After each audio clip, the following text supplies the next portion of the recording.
Hello everyone. तो चलिए आज के क्लास में हम देखते हैं आपके सामने क्लास 10 ये क्वाड्रेटिक इक्वेशन का जो क्वेश्चन है, ये क्वेश्चन है आपका आर.एस. अग्रवाल बुक से। ठीक है, आर.एस. अग्रवाल का जो क्वाड्रेटिक इक्वेशन का चैप्टर है, चैप्टर 4 का ये एग्जाम्पल नंबर 12 है। इस क्वेश्चन को आज हम लोग डिस्कस करेंगे।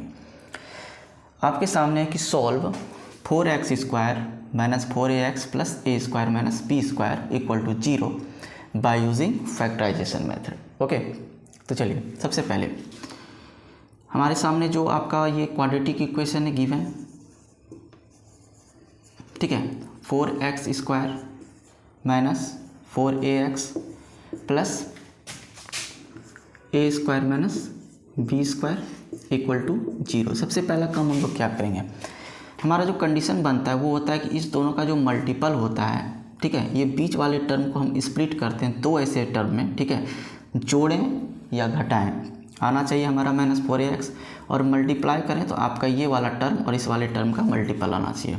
ठीक है, तो सबसे पहले एक काम क्या करते हैं, इस वाले टर्म को हम लोग ब्रेक कर लेते हैं। तो 4x² - 4ax + a² - b² जो आइडेंटिटी है वो है आपका a + b × a - b = 0।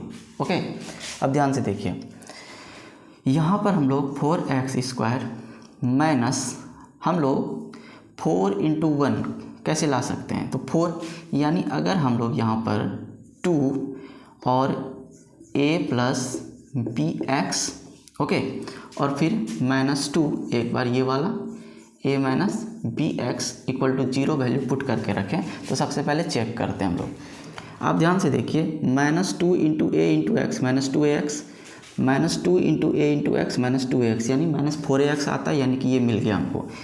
-2 × b × x -2bx और -2 × b × x + 2bx यानी कैंसिल हो गया, यानी कि हमारा वैल्यू बचा मिडिल -4x।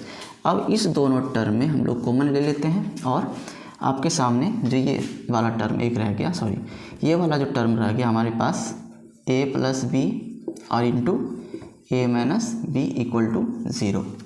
ओके, तो बाकी इससे हम लोग कॉमन फैक्टर उठाएंगे। तो सबसे पहले 4 और 2 में कॉमन फैक्टर हमारे पास क्या है, 2 है, यहाँ x² है, यहाँ x है, तो एक फैक्टर x आया, तो यहाँ से हमारे पास बच गया 2x माइनस, और चूँकि 2x कॉमन था तो यहाँ हमारे पास सिर्फ बच जाएगा a + b।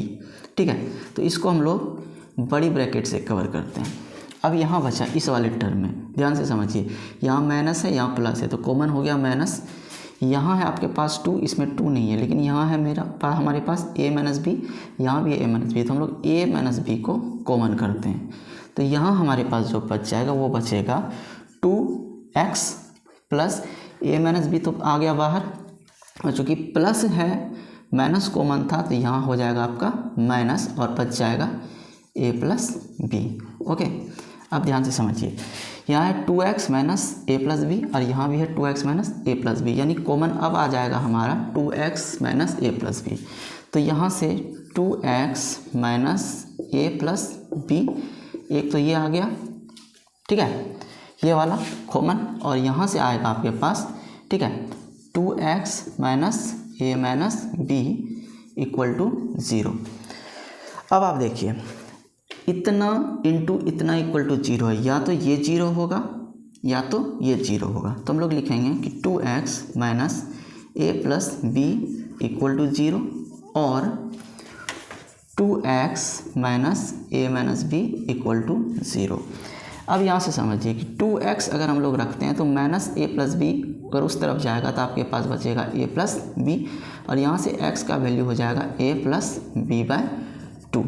ठीक है, और यहाँ से अगर 2x को हम लोग ऐसे रखते हैं और ये -a - b को अगर उस तरफ ले जाते हैं तो आपके पास मिलता है = a - b, और x का वैल्यू यहाँ से मिल जाएगा a - b/2, क्योंकि हमको फैक्टराइज करना था, और फैक्टराइज करने में हम लोग यहाँ पे इसको 0 फाइंड करते हैं, तो एक x का वैल्यू आपके पास मिला a + b/2 और एक x का वैल्यू मिला a - b/2। तो यही आपके इस क्वेश्चन का सॉल्यूशन है। Okay, thank you so much.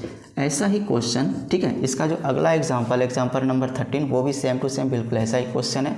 हमें इसमें टेंडेंसी ये रखनी होती है कि बीच वाले फैक्टर को ब्रेक करने से पहले हम ध्यान में रखते हैं कि हमारा जो ये बगल वाला टर्म है वो कौन सा है। Okay, thank you so much.